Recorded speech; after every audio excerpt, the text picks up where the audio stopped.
My mom would always say, for the love of Pete. The 5 kids she had, we'd look at each other going, Pete? Who the hell is Pete? Pete? Really, Mom? Or she would say, for Pete's sake. Who's Pete? Mom. The rest of us say, for the love of God. But Mom was that kind of person that really took it very seriously. Do not use the Lord's name in vain. Don't do it. Don't do it.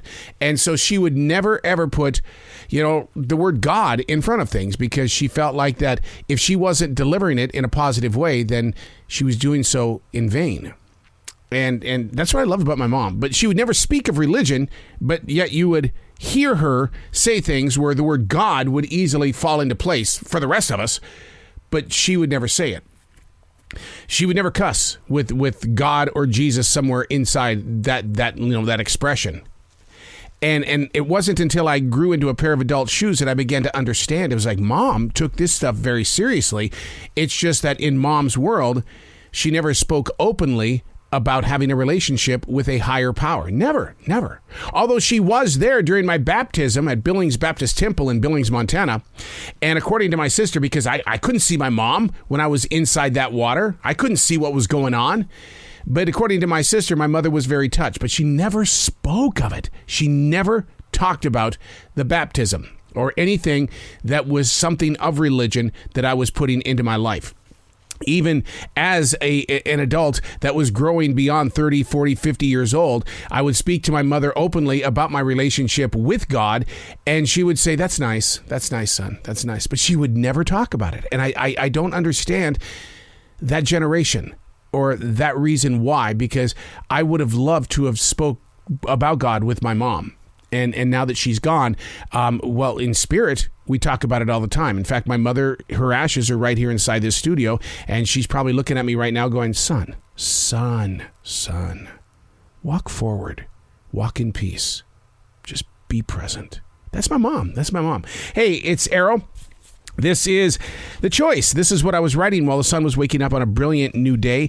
Today we're reading from May 27th, 2022. Within my chapters of daily writing, a single page cannot sit silent. That's who I am as a writer. And unlike my mother, I'm going to talk about this. Writing is my connection to the universe, to a God, to a plan, a purpose. Within my chapters of daily writing, a single page cannot sit silent. Before anything can be accomplished, the daily discipline is to put ink stains in word formation on a page. I do know what it's like to be hollow in the heart, a lack of willingness, a view of darkness. Oh, how many writers am I talking to right now? You know what I'm talking about. Those moments of hollowness, a lack of willingness, the view of darkness, and yet you feel this desire that you've got to write. But how, where, who, why are you talking to me like this? We are silent when it comes to being writers. No, we are not. All writers face the mountain made of fault and excuses, and somehow, some way, we have to penetrate the disturbance, which might be the reason why I use a fountain pen over anything else with ink in it. I mean, seriously, between the two of us, I have never read a story about a pirate or a British warrior that has won a sword fight with a dull edge. Not even Johnny Depp would attempt that. His characters have that swagger of constant victory, to which we'd like to somehow touch. But to attain it means facing the beast a different day. Therefore, I say, write about it. So dramatic. A drama queen. Oh, my God. I take this stuff so seriously, and I can't imagine my mother being in that place where she did take God so seriously, but she never spoke about it. She never released what she felt inside. I always knew that God was very much alive in her because you could see it in her eyes. But she never brought it forward. She never put it in ways that God is working through her to reach others. And that's what I love about being a daily writer, is that within my chapters of daily writing, a single page cannot sit silent. Before anything can be accomplished, the daily discipline is to put ink stains in word formation on a page.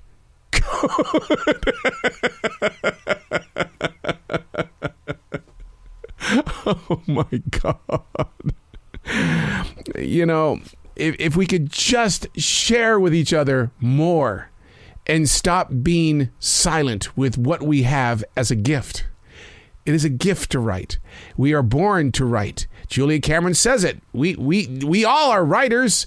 We just choose not to. We find excuses. And one of the things that she points out very bluntly in the very beginning pages of The Artist Way is that it's the teachers with the red pins that silence so many imaginations. And that's who I don't want you to be. Put away the red pin and just enjoy the expression. I'm Arrow, and that's what I was writing while the sun was waking up on a brilliant new day.